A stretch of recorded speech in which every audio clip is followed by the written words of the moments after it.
Hi, my name's Steve from Seaside Allotment Channel, and I thought I'd just give you a quick tour around the back garden, show you what's growing and what we're doing to prepare for later in the season.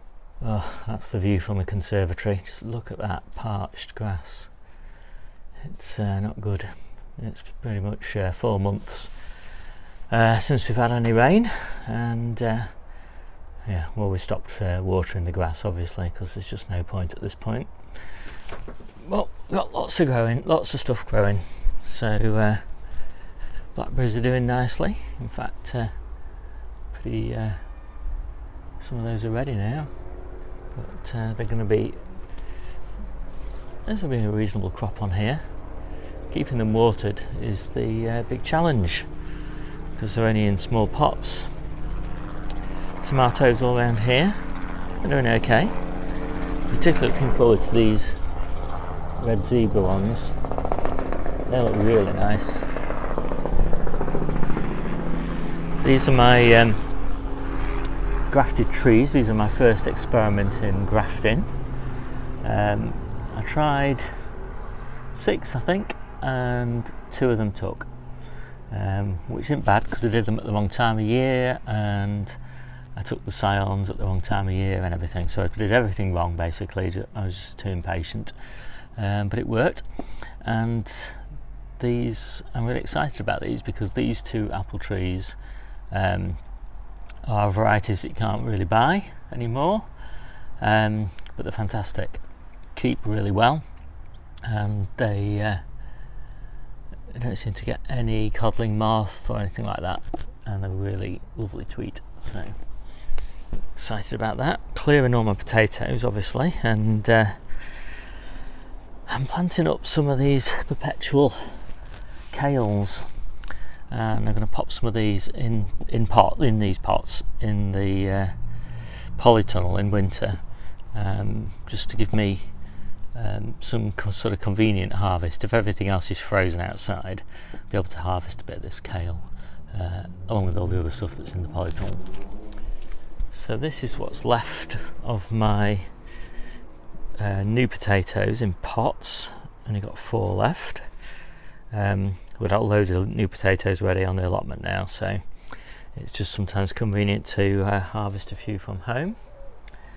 And got some strawberries. Most of these strawberries are just new ones that I've bought, and I've got a few weeds in here. I'm really just growing these for the runners because there's not very many of them. But these are an early variety, Christine, and so they will be in the polytunnel in sort of March time after they've had a good frost. Just messing around weeding. So they'll be in the polytunnel, and hopefully they'll give us a nice early crop. So that's good. And then these are a late variety. And again, I should be taking runners off these to get a decent number. They seem to be coming on quite nicely. So what else have we got? As I said, lots of tomatoes. These are golden beetroot, and they're doing okay. I'm quite pleased with them.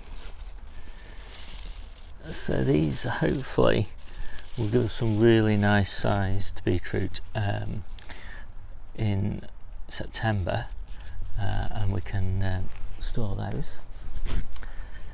I've got some really nice cauliflowers. I've been harvesting these for a few weeks now, so really pleased with those. And these are colettes. These are our favourite winter leafy green, so again it's really nice to have some in the back garden. They did get a little bit of caterpillar damage before I noticed, but they seem to have survived really nicely, and they're doing well now. And this is the cherry tree that we have in a pot. We're just saving a few of the cherries on here for when our daughter comes home, because she loves fresh cherries. So what else we got? Carrots, and so we ate so these are carrots again that we're going to be keeping and growing to a decent, pretty big size actually, for harvest in overwinter again. And this is more overwinter stuff. So again, this is colettes, plenty of colettes. Sometimes you just don't want to go down the allotment in the worst weather in winter, so it's just really nice to have enough veg in the back garden. So these are my grapes. This is the first time I've had any grapes on this vine, and there's a decent number on here, so I'm quite pleased about that. And then this is more perpetual kale. So this isn't the best tasting, it's quite a coarse cabbagey sort of leaf. This one is really nice, but it's just struggling a bit in this drought, in the drought conditions. And then this is chard.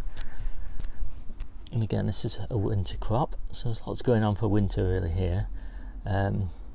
Unfortunately, the chard's going to seed, look, everywhere. Even the really late planted stuff like this is going to seed a bit. So I've just put another batch of chard in actually, because if this sort of weather continues, it'll still be ready for winter. So what else have we got? We got the blueberries around here. These are doing quite nicely. There's a nice crop on here. I'm really pleased with these. And again, there's another nice crop here. And I've just started eating these, so I'm really pleased about that. And again, we've got, again, for convenience, everything is for convenience really in the back garden. We've got some sweet corn, and we've got 6 sweet corn plants here, and this is another nice little sheltered spot. And so this is really for harvesting, really fresh sweet corn that gets eaten within a few minutes of harvest time.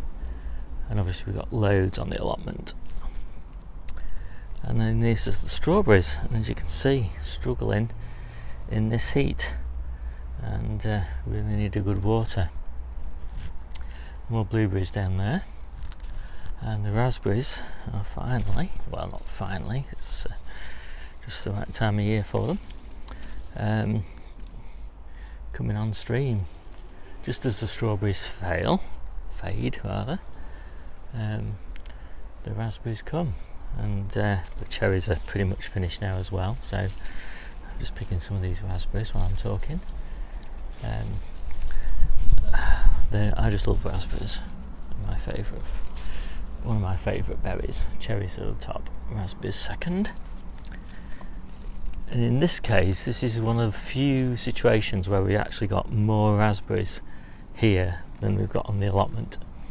And that's just because, raspberries are just best eaten within a few minutes of harvest. So I do have some on the allotment, but they never make it home. What else have we got? Potatoes, sapamiras.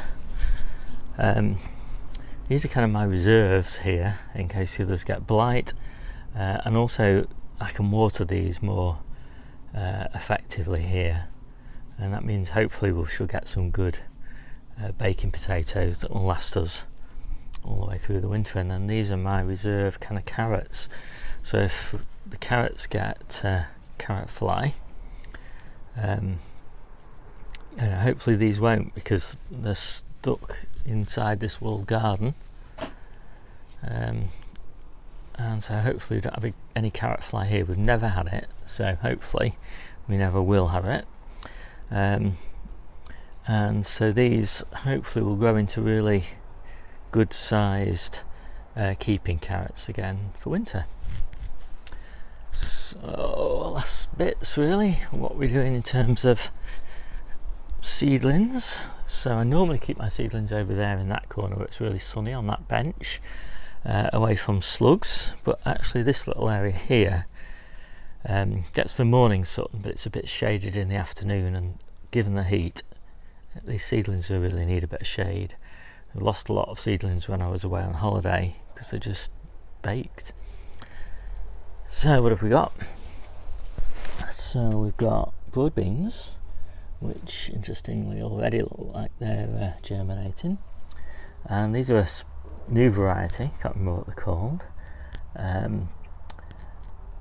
But if anybody's interested, ask in the comments on the video and I shall provide the answer. So I've got broad beans and runner beans basically. So the runner beans will replace the peas and the broad beans will replace the new potatoes, and these broad beans are designed for harvest in October and November, so that's really good. So just basically when the runner beans are finishing, the broad beans are on again. I just love the successions. So these are my reserve brassicas, just in case any die off that I've already got planted, and fill in any holes that I make from harvesting cauliflowers and summer broccolis and things like that. So these are my next successions of lettuces, and they're doing okay. There's a few that haven't germinated, but I should have enough. These are my next successions of courgettes. So we've got 3 there. They're going to go in there, probably end up in the polytunnel anyway, later on in the season. So hopefully we'll keep courgettes going well into sort of October time. This is my main crop of beetroot for winter. So we've got golden beetroot and cylindra red beetroots there. And what else have we got? We've got cucumbers. So this is my next succession of cucumbers, and again they're going to go in the polytunnel and keep going until the first frosts. And some more runner beans, and those runner beans are also going to go in the polytunnel. Oops, I fell over there. Runaway cats. Right. And again, more for the polytunnel, some sweet corn. So hopefully that will give us a really late crop. I think we've got 6 successions of sweet corn. We don't like freezing it, so that should be good. And then what have I got in here? I've got some cherry tomatoes, and they will also end up in the polytunnel and hopefully give us another late crop. And this is the second. This is to replace my purslane bed if it gets overly aggressively harvested. This will go in a cold frame, and again hopefully keep going until the first frost gets to it. And we just love golden purslane, so we're going to try and keep it going as long as possible. Spring onions. Every month I sow a tray like this of spring onions, about 9 spring onion seeds to each plug. And this is the one I've just done, which is spinach beet, bright lights chard and fantasy chard. And again those will probably end up in the polytunnel, and yeah, they're for winter. So lots going on for winter. And a lot of garlic in there, more garlic, again all for winter. So yeah, lots and lots going on for winter. I hope you like that little video, and probably down on the allotment tomorrow, and I'll show you what we're doing there to prepare for autumn and winter, and also what we're doing to cope with all this heat and no rain at all. Alright, see you soon.